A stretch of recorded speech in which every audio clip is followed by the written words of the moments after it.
नमस्कार साथियों। तो आज मैं बात करूंगा जो दर्शन होता क्या है। जो पश्चिम में दार्शनिक हुए उनमें से सबसे जो महान हुए उनके बारे में बात करूंगा। तो जो वहां के सबसे ज्यादा महान दार्शनिक हुए उनका नाम था सुकरात।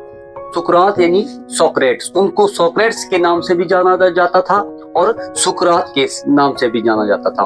उनके विचार इतने जटिल थे, इतने गहन थे कि उनको समझना भी मुश्किल हो जाता था। और मैं आपको बता दूं, जो सुकरात थे उन्होंने जो युवा पीढ़ी थी उनको बहुत ही प्रभावित किया था। उनको बहुत ही प्रभावित किया था। आपने सबने जब महात्मा गांधी को पढ़ा है, महात्मा गांधी की जीवनी पढ़ी है, तो उसमें आपने ये भी पढ़ा है कि महात्मा गांधी के जो गुरु थे श्री गोपाल कृष्ण गोखले, तो उनको मुंबई का, महाराष्ट्र का सुकरात कहा जाता था। तो आपने कभी इस चीज पे विचार किया है कि उनको सुकरात क्यों कहा जाता था? ये सुकरात क्या चीज है? तो मैंने भी जब महात्मा गांधी जी को पढ़ा था तो उसमें पढ़ा कि जो उनके गुरु थे श्री गोपाल कृष्ण गोखले, तो उनको मुंबई या महाराष्ट्र का सुकरात कहा जाता था। तो मेरे दिमाग में विचार आया कि ये सुकरात है क्या, सुकरात क्या है। तो जब मैंने गहनता से उसका उसकी स्टडी की, तो सुकरात जो थे वो एथेंस में पैदा हुए थे। सुकरात एथेंस में पैदा हुए थे और उनको सुकरात या सोक्रेट्स के नाम से जाना जाता था। उनकी जो कार्य प्रणाली थी, उनके जो विचार थे, उनको सोक्रेट्स मेथड के नाम से जाना जाता था। तो आइए आज बात करेंगे सुकरात के बारे में कि सुकरात क्या थे। तो मैं आपको बता दूं, इनका जन्म 370 ईसा पूर्व में एथेंस में हुआ था। एथेंस में इनका जन्म हुआ था, जो कि ग्रीस में है। ग्रीस, एथेंस में इनका जन्म हुआ था। उसके बाद ये इतने महान दार्शनिक हो गए, इतने दार्शनिक हो गए पश्चिम के, जो पश्चिम देश है हमारे, तो वहां के इतने दार्शनिक, महान दार्शनिक हो गए कि इनके जब ये मर गए उसके बाद तो इनका नाम जो है बहुत ही स्वर्ण अक्षरों में लिखा गया। लेकिन अफसोस की बात है कि इनकी मौत भी एक दंड के कारण हुई है। इनके ऊपर मुकदमा चलाया गया था और इनको सजा सुनाई गई थी और इन्हें विष पिलाकर मारा गया था। आगे मैं बताता हूं। जो सुकरात था, सुकरात के शिष्य, आपने लगभग प्लेटो के नाम के बारे में तो सुना है। जो प्लेटो है उनके बारे में सुना है। तो एक इनका शिष्य था प्लेटो और एक शिष्य था इनका जिन्फन। तो जिन्फन एक शिष्य था और प्लेटो, इनके दो शिष्य थे सुकरात के। लेकिन सुकरात ने कभी कोई किताब नहीं लिखी है। उन्होंने अपने जीवन की कोई भी घटना किताब में नहीं लिखी है, क्रमबद्ध में कुछ भी उन्होंने नहीं लिखा है। प्लेटो ने ही इनका जिक्र अपनी पुस्तक में किया है। प्लेटो ने तो कई पुस्तकें लिखी। प्लेटो को ही अफलातून के नाम से भी जाना जाता है। तो अफलातून ने अपनी पुस्तक में इनका काफी अच्छा वर्णन किया है। और मैं आपको बता दूं, जो प्लेटो हुए, प्लेटो के शिष्य हुए अरस्तु, और अरस्तु के शिष्य हुआ सिकंदर, जिसने भारत पर आक्रमण किया था। हिस्ट्री में मैं आपको ये पढ़ा चुका हूं।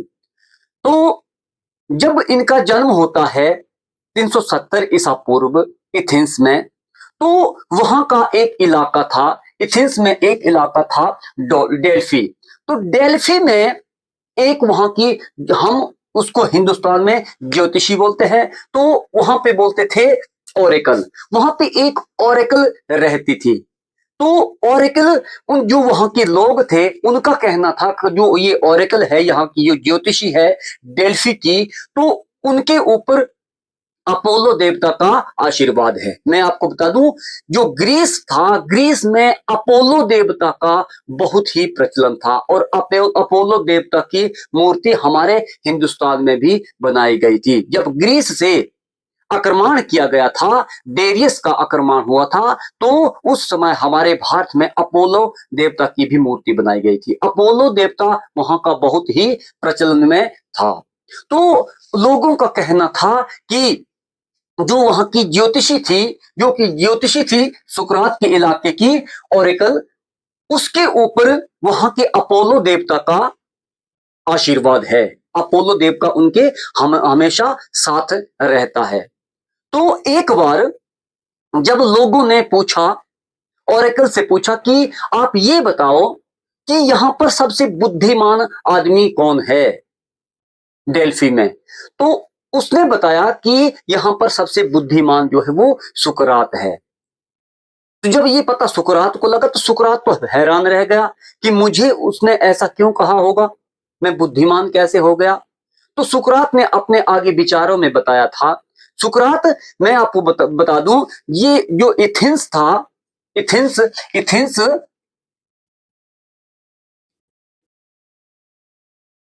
एथेंस एथेंस जब सुकरात जवान युवा अवस्था में थे, उस समय एथेंस और स्पार्टा के बीच युद्ध चला हुआ था। एथेंस और स्पार्टा के बीच युद्ध चलता है, तो सुकरात जो है वो युद्ध में शामिल हो जाते हैं, फौज में भर्ती हो जाते हैं। उसके बाद उन्होंने फौज छोड़ दी और वो दार्शनिक बन गए। और दार्शनिक कैसे बने, मैं आपको बता दूं, जैसे श्री गोपाल कृष्ण गोखले को कहा जाता था कि वो मुंबई के सुकरात थे, महाराष्ट्र के वो सुकरात थे। तो इसी तरह से वो लोगों में जाते थे, सुकरात लोगों में जाते थे और लोगों में जाकर आम लोगों से बातचीत करते थे और उनसे कई पेचीदा सवाल पूछते थे। फिर जब कोई लोग उनसे सवाल पूछते थे तो वो मुश्किल से मुश्किल सवाल का भी जवाब दे देते थे। तो प्लेटो ने अपनी पुस्तक में उनका जिक्र किया है कि वो कैसे थे। उन्होंने बताया कि वो उनके घुंघराले बाल थे, नाक बहुत बड़ी थी और भद्दी थी, उनका जो शरीर था वो बहुत बड़ा विकराल शरीर था, होंठ बड़े बड़े थे, नाक बड़ी बड़ी थी, आंखें बड़ी बड़ी थी, तो उनका चेहरा बदसूरत चेहरा था। एक बार वहां पर ब्यूटी कंपटीशन होता है, एथेंस में एक बार ब्यूटी कंपटीशन होता है और उसमें भाग लेने के लिए सुकरात पहुंच जाते हैं। अब सब लोग हंसने लगे कि भाई सोक्रेट्स आ गए, तो आप क्यों जा रहे हैं। आपको पता है कि जब ब्यूटी कंपटीशन है वहां पे तो सुंदर लोगों का काम होता है। आज हम आपने देखा हमारे हिंदुस्तान में ब्यूटी कॉन्टेस्ट होता है, तो उसमें जो हमारी अभिनेत्रियां होती है, अभिनेता होते हैं, वो भाग लेते हैं। जिसकी सबसे अच्छी आंखें होगी, देखने में सुंदर आंखें होगी, सुंदर शरीर होगा, सुंदर कान होंगे, सुंदर होंठ होंगे, उसको ही चुना जाएगा। अब भद्दे आदमी को तो वहां पर चुना नहीं जाएगा। तो सुकरात ने कहा कि मैं जाऊंगा और ये मैं साबित करके दूंगा कि मैं सबसे खूबसूरत हूं, सबसे सुंदर हूं। तो जब कंपटीशन शुरू होता है, कॉन्टेस्ट शुरू होता है, तो वहां पर सुकरात से पूछा गया तो आप क्यों आ गए। तो सुकरात ने जवाब दिया कि मुझ में क्या कमी है, आप ये बताओ। तो उन्होंने कहा कि आपकी आंखें इतनी बड़ी बड़ी है, होंठ बड़े बड़े हैं, नाक बड़े बड़े हैं। तो उन्होंने अपने पूरे शरीर का वर्णन करते हुए वहां पर कहा था सुकरात ने कि आप ये बताओ कि अच्छी आंखें क्या होती है। तो वहां पर जो ज्यूरी बैठी हुई थी उन्होंने बताया कि अच्छी आंखों की सोक्रेट्स ने बताया कि ये पूछा कि अच्छी आंखों की परिभाषा बताओ, आप परिभाषा क्या होती है। तो उन लोगों ने बताया कि अच्छी आंखें जो अच्छा देखे, जल्दी देखे, सुंदर देखे, उसको ही अच्छी आंखें कहेंगे, जिसकी अच्छी आंखें होंगी। अब जो अंधा आदमी होगा उसको दिखेगा नहीं। तो सुकरात ने कहा मेरी आंखें आप ये मानते हैं कि बड़ी हैं, ठीक है, अब मेरी आंखें बड़ी है और आपको पता है जो बड़ी आंखें होती है वो ज्यादा देख सकता है, वो ज्यादा एरिया कवर कर सकता है देखने में, तो इसलिए मेरी आंखें सुंदर हुई कि आपकी। तो यहां पर भी इनका तर्क जो है वो सत्य निकला। उसके बाद आती है नाक की बारी। अब नाक, उन्होंने कहा कि नाक जो है, नाक की परिभाषा होती है कि जो सही से सूंघ सके, सही से महसूस कर सके, और मेरी नाक तो बड़ी है, मैं ज्यादा ज्यादा खुशबू को महसूस कर सकता हूं, बदबू को महसूस कर सकता हूं, तो मेरी नाक जो है वो सबसे अच्छी है। तो इस तरह से उन्होंने कई तर्क दिए और अपने आप को वहां पर अच्छा सिद्ध कर दिया, सुंदर सिद्ध कर दिया, लेकिन उस कॉन्टेस्ट में उसे नहीं चुना गया था। उसके बाद मैं आपको बता दूं कि सुकरात ने जब लोगों के बीच पहुंचते थे सुकरात और आम आदमी से पूछताछ शुरू कर देते थे, उनसे सवाल जवाब शुरू कर देते थे, ज्यादातर जो युवा पीढ़ी थी उनसे। तो सुकरात का ये कहना था, सुकरात से किसी ने ये पूछ लिया कि आप ये बताओ कि बुद्धिमान आप कैसे हैं? तो सुकरात ने कहा कि मैं सबसे बुद्धिमान हूं। तो लोगों ने कहा आप बुद्धिमान क्यों हो? तो उन्होंने कहा कि मैं बुद्धिमान इसलिए हूं कि मैं ये जानता हूं कि मैं कुछ नहीं जानता। मैं ये जानता हूं कि मैं कुछ नहीं जानता, लेकिन आप लोग ये नहीं जानते हैं कि आप कुछ नहीं जानते। इस तरह से उनके जो विचार थे वो बहुत ही जटिल थे और गहन थे। कई लोगों की तो समझ में ही नहीं आता था कि सुकरात क्या बोल रहे हैं। तो सुकरात पर एक मुकदमा चलता है, इसी बीच एक मुकदमा चलता है कि वहां के जो देवता थे, अपोलो देवता थे, वो मूर्ति पूजा में विश्वास नहीं करते थे, देवी देवता में विश्वास नहीं करते थे सुकरात।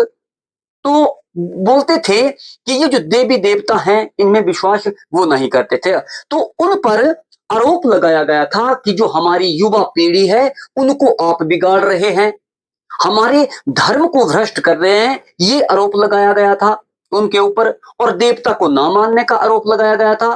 तो जैसे ही उन पर एक आरोप लगता है तो उनको फिर पकड़कर ले जाते हैं। उस समय वहां का राजा नहीं होता हुआ करते थे, एक ज्यूरी बिठाई जाती थी, काफी लोग बैठते थे, सरपंच बैठते थे, तो वो ही तय करते थे कि इस गुनहगार को क्या सजा दी जाए। तो सुकरात को अंततः जब ये पूरे उन पे सिद्ध हो गए आरोप, तो उनको सजा दी गई कि इनको विष पिला दिया जाए, इनको विष पिला दिया जाए। उसके बाद एक मीटिंग और होती है, फिर वोटिंग होती है कि भाई विष पिलाया जाए या नहीं पिलाया जाए। उसमें सुकरात हार जाते हैं, ज्यादा जो वोट थे वो विष के हित में पड़े कि इनको विष ही पिलाया जाएगा। तो वो एक सेल में बंद कर दिए गए कि अब कल तो इनको विष पिलाना है। तो जो उनका शिष्य था प्लेटो, प्लेटो कुछ दोस्तों के साथ, वहां का जो मुखिया था, जो जेलर था, जो हवलदार था, जो भी था वहां, उनके साथ पूरी सेटिंग करके कि हम सुकरात को यहां से निकाल के ले जाएंगे। तो जैसे ही वो वहां पे पहुंचते हैं तो सुकरात से कहते हैं कि गुरुजी हमने पूरा प्रोग्राम बना लिया है, तो आप यहां से निकल के हमारे साथ चलेंगे।